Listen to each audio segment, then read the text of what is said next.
Suomi. Me täällä Euroopan harjalla.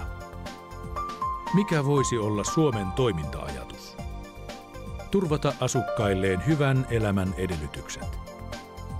Jos Suomella olisi arvot kuten yrityksillä, mikä olisi henki? Oikeudenmukaisuus, tasa-arvo, toisten huomioon ottaminen, avoimuus, demokraattinen tapa hoitaa yhteisiä asioita. Demokratiassa valta kuuluu kansalle. Kansalaiset eivät kokoonnu torille isoon huutoäänestykseen päättämään yhteisistä asioistaan. Heidän valitsemansa edustajat kokoontuvat. Suomen poliittisen järjestelmän keskeiset toimijat ovat eduskunta, valtioneuvosto ja tasavallan presidentti. Yhteiset asiat ovat ihmisten oikeuksia ja velvollisuuksia, jokaisen elämän olosuhteisiin vaikuttamista. Eduskunnassa se on lakien säätämistä, valtion talousarviosta päättämistä, kansainvälisten sopimusten käsittelyä ja hallituksen toimien valvontaa. Kansanvallalla on itseisarvo. Demokratian periaatteiden mukaan keskustelu on avointa ja se käydään ennen päätöksentekoa. Päätöksentekotapa takaa, että asiat ovat julkisia. Kun yhteiskunnalliset mielipiteet käyvät kuumina, eduskuntatalo on aika usein osoite, jossa mielenilmaisu katsotaan tehokkaimmaksi tavaksi omien tai muiden oikeuksien puolustamiseen.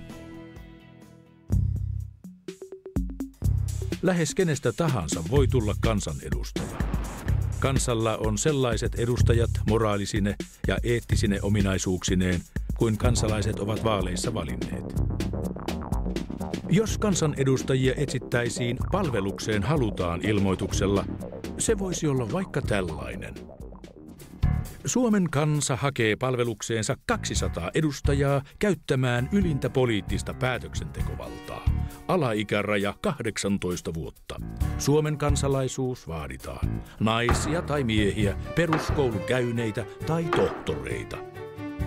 Aikaisempi kokemus lainsäädäntötyöstä ei välttämätöntä.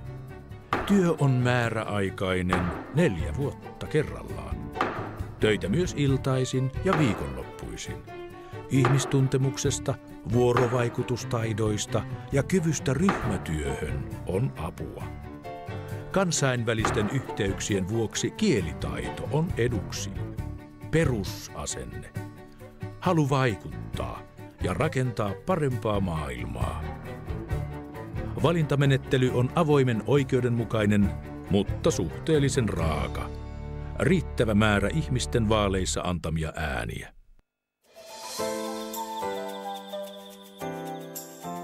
Eduskunta. Sen käyttövoimana ovat ihmisten tarpeet, odotukset ja vaatimukset. Tarkoituksena on lakeja säätämällä ja talousarvion painotuksista päättämällä korjata epäkohtia ja viedä kehitystä eteenpäin. Eduskunnassa on 3 keskeistä toimintoa. Päätösvaltaa käyttävä täysistunto, asioita valmistelevat valiokunnat sekä poliittista linjaa vetävät eduskuntaryhmät.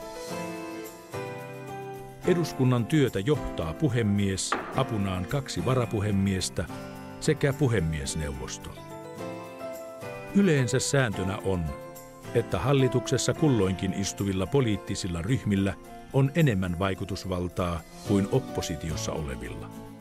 Kuitenkin demokratiassa oppositio on tärkeä ja tarpeellinen. Erimielisyys kuuluu asiaan. Ja parlamentarismin kulmakivi on, että hallituksen tulee nauttia eduskunnan luottamusta.